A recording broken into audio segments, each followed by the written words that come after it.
और सिर्फ तुम्हारे सुधार से कुछ नहीं होगा ये और बताऊं, अपने परिवार को सुधारो, अपने बच्चों को घर बैठा के अच्छी शिक्षा दिया करो। किसी की निंदा बुराई चुगली तुम्हारे घर में होती है, अगर ऐसा कोई करता है उसको बढ़ने मत दो, उस बीमारी को रोक दो। आप सभी को प्यार भरी राधा स्वामी जी। देखिए, जो आज का सत्संग का विषय है उसमें महाराज जी ने बताया कि गुरु भक्ति को धारण करने वाला स्वयं तो क्या अपने कुल कुटुंब का भी उद्धार कर सकता है। महाराज जी ने बताया कि गुरु भक्ति के मार्ग पर शुद्ध सच्चा चित्तवान व्यक्ति चल सकता है। घर जीवन में रहते हुए अपने लालच स्वार्थ को तज कर हक हलाल की कमाई खाओ, बड़े बुजुर्गों का मान सम्मान करो, बच्चों को ऐसी शिक्षाएं दो, बड़े बुजुर्गों की सेवा करो, बच्चों को अच्छी शिक्षाएं दो, उन्हें गुणवान बनाओ ताकि उनका जो भविष्य है, जो उनका जीवन है वो सुधर सके। और साथ ही अपनी अपूर्णता को पूर्णता में बदलो। अगर आपकी औलाद गुणवान है और आपके पास अगर सुख शांति है तो आपकी औलाद का जीवन हमेशा हमेशा के लिए स्वर्ग जैसा बन जाएगा। तो चलिए, आपका कीमती समय तो सत्संग को शुरू करते हैं। कृपया सत्संग को पूरा सुनकर पुण्य भागीदार अवश्य बनिए। राधा स्वामी। अगर झगड़ा सब कुछ लुटा पिटा के भी तो तुमने कहाँ जाना पड़ता है, फिर ज्यादा कुछ मिलता है क्या? मन की शांति गई, घर बर्बाद हुआ और लोगों के हंसी का कारण बने। लोग हंसते हैं, क्यों हंसते? तुम्हारी मूर्खता पर। कुछ इंसान का घटता नहीं है, अगर गलती होती है उसी टाइम कह दो, कुछ नहीं जाता। अगर कोई कहता है तो कहने दीजिए। ये एक बेकार का इंसान एक अभिमान पाल लेता है। जो लोग अभिमान पाल लेता है वो बड़े से बड़ा जुल्म भी कर जाता है। बड़े से बड़ा जुल्म होने का कारण अभिमान है, अहंकार है इंसान का। जो इंसान अहंकार को छोड़ देगा झगड़ा ही खत्म हो जाएगा। लेकिन हम तो छोटी छोटी बात के लिए तो क्रोध कर लेते हैं।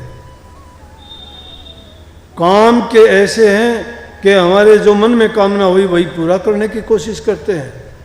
लोभ इतना ज़्यादा है कि हमें अपना तो सब कुछ होना चाहिए, दूसरा चाहे मर जाए, कट जाए, कुछ भी हो जाए, उसकी हालत नहीं देखते।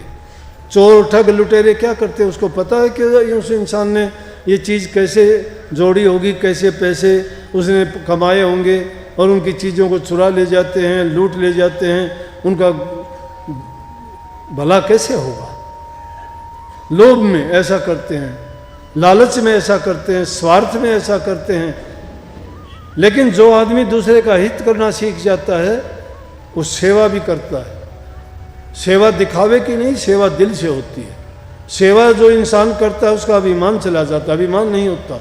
सिखों के गुरुद्वारों में देखो, बड़े बड़े भी चाहे कितने ऊंचे ओहदे और पद पर हो, उसको अगर कोई सजा दी, या वो खुद भी खुश होकर जूते उठाने की सेवा करेगा, बर्तन साफ करने की सेवा करेगा, भोजन जिमाने की सेवा करेगा। वो इंसान होंगे, तुम्हें जानते ही नहीं है। तुम्हें सड़क पर चलते वो को प्रसाद देंगे कि भाई जी प्रसाद लेके जाओ, प्रसाद लेके जाओ। क्यों? वो इस चीज़ के महत्व को जानते हैं।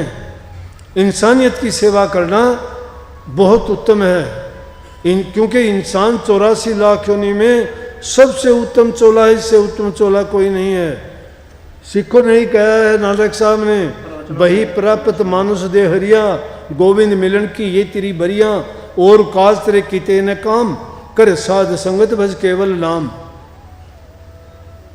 कि गोविंद भजने का, परमात्मा की भक्ति करने तेरा यही अवसर है। और स्वामी जी महाराज ने भी यही कही है, ये तन तुमने दुर्लभ पाया, कोटि जन्म जब भटका खाया। कोटि जन्मों का भटका खाने के बाद इंसान का चोला मिला है। फिर उस गर्भवास की बात को याद कीजिए, जिस नरक में पड़े हुए थे जीव। नरक क्या है? माँ के गर्भ में एक पानी की पोटली में ही तो थे हम बंद। इस जीव की हालत देखो, उसी को खाता था, उसी को पीता था, उसी में पखाना करता था, उसी में पेशाब करता था। नरक से भी बढ़ के था। याद थी इसको ये बातें। प्रभु से प्रार्थना करता था, मुझे बाहर निकालो इससे, मैं आपकी भक्ति करूंगा, और भक्ति करके ये इस काल और माया की जेल से निकल के आपके चरणों में पहुंचूंगा। इसलिए जन्म मरण का रोग लगा हुआ है, इसीलिए इसको सबसे बड़ी बीमारी कहा गया है। और जन्म मरण से छुटकारा पाने का साधन सिर्फ संतों के पास है। लेकिन हम तो क्या हुआ कि जब बाहर निकलते हैं उस बात को भी भूल जाते हैं कि हमने क्या वायदा किया था, और याद ही नहीं है, और फिर उसी काम में लग जाते हैं। ये भूल लगी हुई है। कबीर साहब ने तो हर बात उन्होंने कही, छोड़ी नहीं। वो कहते हैं अगत में मत ना बोवे सूल, जो बोएगा वैसा काटेगा। आगत है कि आज जो बोता है कल को काटना पड़ेगा। आज अच्छा करेगा कल को अच्छा मिलेगा, बुरा करेगा बुरा मिलेगा। जैसे को तैसा है, जैसा करोगे वैसा भरोगे। दूसरे को इज्जत देना देखो, प्यार दे के देखो, सम्मान करके देखो, तुम्हें मिलेगा। जो तुम किसी का अच्छा नहीं करते, तुम्हारा अच्छा कौन करेगा? प्रकृति का नियम है, जो इंसान जैसा देगा उसको वैसा मिलेगा, कोई रोक नहीं सकता। चाहे कोई बुरा करने वाला है, कंस बुरा करना चाहता था कृष्ण जी का, लेकिन कृष्ण जी इस संसार का हित करने के लिए आए थे। वो लोगों को दुख देता था, कष्ट देता था।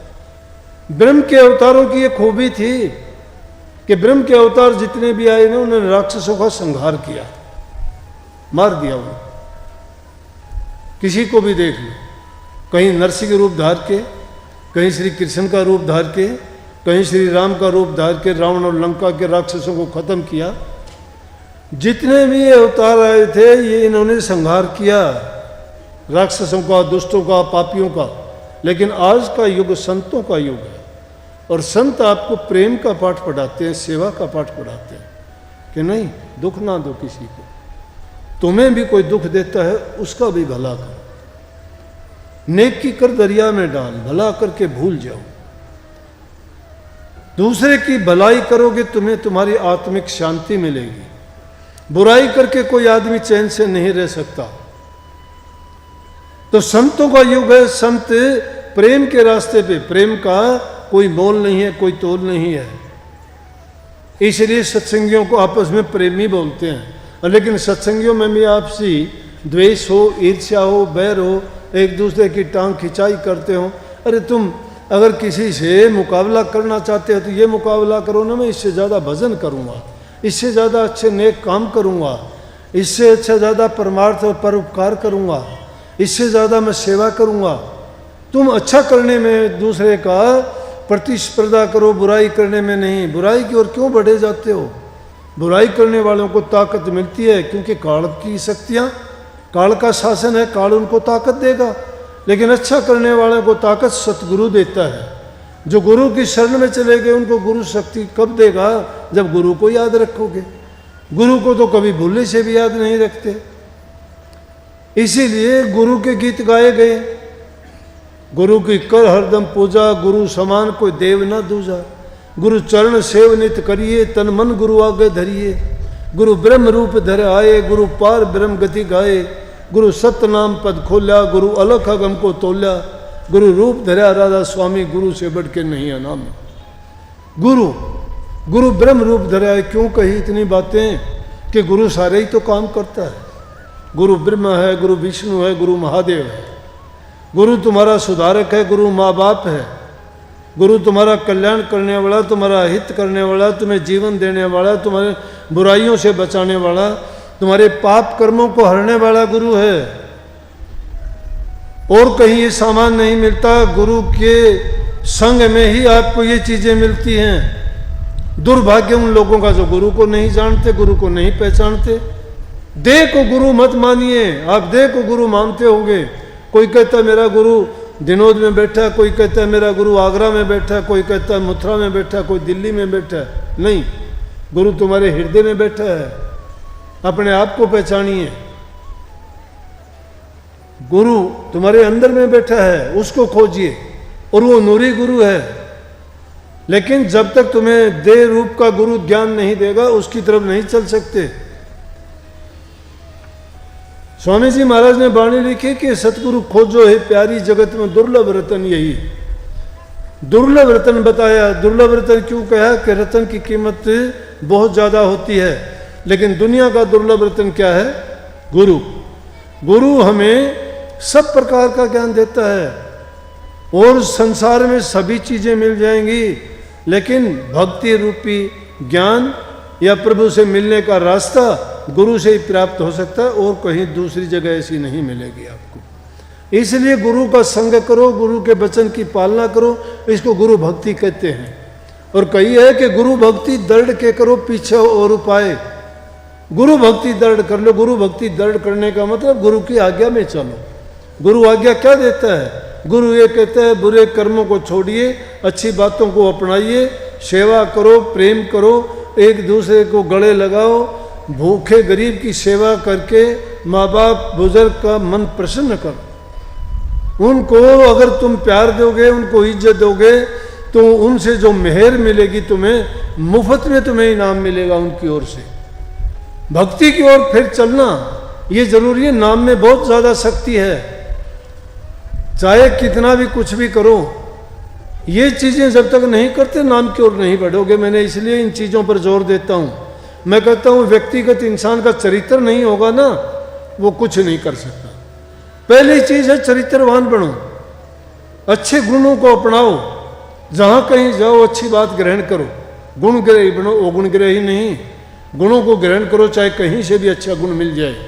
मैं नहीं कहता कि सिर्फ मेरे पास आओ, नहीं, तुम्हें जिससे भी अच्छा गुण मिलता है सबको लेके संग्रह करो, उन बातों को अपनाओ अपने जीवन में और उन पर चलने का प्रयास करो। और धीरे धीरे करके, मैं तो एक बात बहुत साधारण सी कहा करता हूँ, आप लोग सत्संगी हो, किसी ने 10 साल हो गए, किसी को 15, किसी को 20 साल नाम लिए होंगे, लेकिन इतना कुछ होने के बावजूद भी तब्दीली और बदलाव नहीं देखता। मैं इतना ज़रूर देखता हूँ कि कुछ कुछ बुराइयाँ छोड़ी। जैसे ये खुशी की बात है कि कोई भी बीड़ी सिगरेट पान तंबाकू हमारी संगत में नहीं लेता। और क्यों? मैंने अपने जीवन में मैंने इन चीज़ों का सेवन किया, लेकिन जब मैं गुरु गद्दी पर आया तो मैंने एक प्रण लिया कि मैं जो बुराई थी, मैं बुराई है, मैं छोड़ूंगा, उनसे भी छुटवाऊंगा। अब मैंने उसको सबके लिए ज़रूरी कर दिया। अब संगत में कोई बीड़ी सिगरेट भी नहीं पीता, बहुत अच्छी बात है। अब उसको बात को देखते हुए पूरी दुनिया में अब लोग कहते हैं प्रकृति की चीज़ों को बचाने की जो हमने मुहिम चलाई, पेड़ लगाने की चलाई, पानी संरक्षण की चलाई, भ्रूण हत्या की जो बातें थी वो बताई, जंगली जीवों की रक्षा के लिए, जानवरों के लिए जो भी हमने आज समाज, आज सरकार जिन चीज़ों पर जोर देती है वो शुरू से ही हमने की। और जो आदमी इन चीज़ों को अच्छा करना सीख जाता है, उस इंसान का नेक दिल हो जाता है। और परमात्मा तो खुद कहते हैं निर्मल मन सोई जन मोए भावा, कि जिस इंसान का निर्मल मन है मुझे वो ही अच्छा लगता है, मैं वहीं पर वास करता हूँ। मुझे ढूंढने की कोशिश करो तो उन भक्तों के दिलों में जाके देखो जो नेक इंसान से नेकी करते हैं, भलाई करते हैं, मैं उनके हृदय में बैठा रहता हूँ। सबसे बड़े भगत बताए उन्होंने, कहता है पूरी सृष्टि मैंने पैदा की है, उनमें बड़े बड़े ज्ञानी हैं, ताकतवर हैं, बलवान हैं, राजे महाराजे हैं, लेकिन वो चीज़ कौन काम की? परंतु ये चीज़ सोच के कि मेरे से नहीं होती, मैं कमज़ोर हूँ, मेरी ये उम्र होगी, घबराने की बात नहीं है। नेकी के रास्ते पर इंसान कभी भी चल ले बहुत कुछ कर जाता है। दूसरे ऐसे लोगों को देखा करो जिन्होंने ऐसे ऐसे काम कर दिए, तो हम क्यों नहीं कर सकते? हम भी इंसान हैं। सारी चीज़ें परमात्मा ने हमें भी भरपूर दी हैं, सर्व अंगों से संपन्न है, ज्ञान बुद्धि विवेक विचार है, और सभी वस्तुएं जो हमें ज़रूरत है वो मिली हुई है। फिर हमें क्यों कमी, किस बात की कमी? तो कहता हूँ कि इतने इतने साल हो गए, क्यों नहीं करते भाई?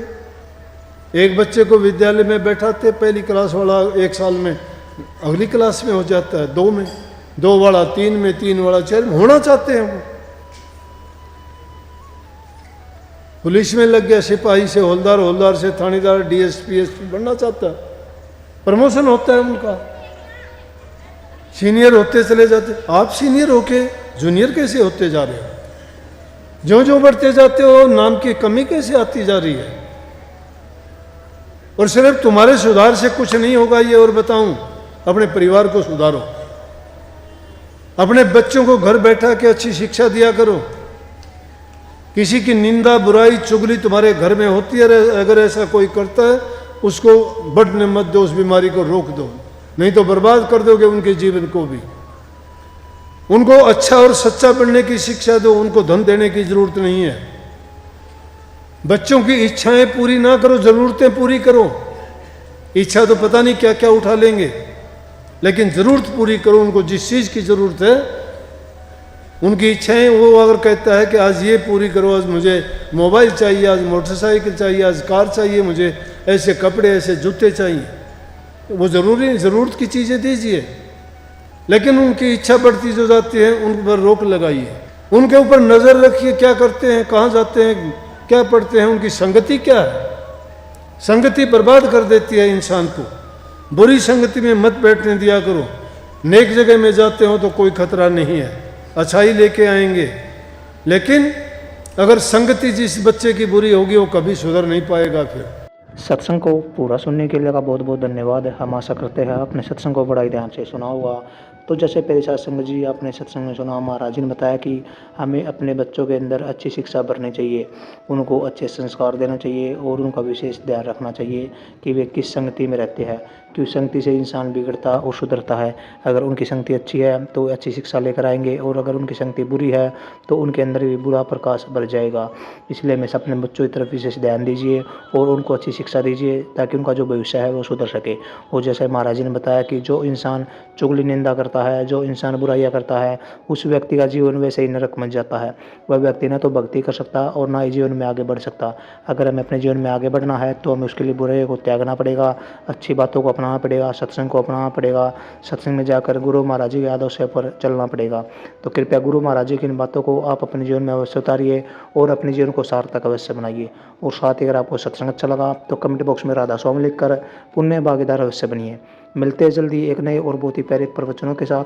तब तक के लिए राधा स्वामी।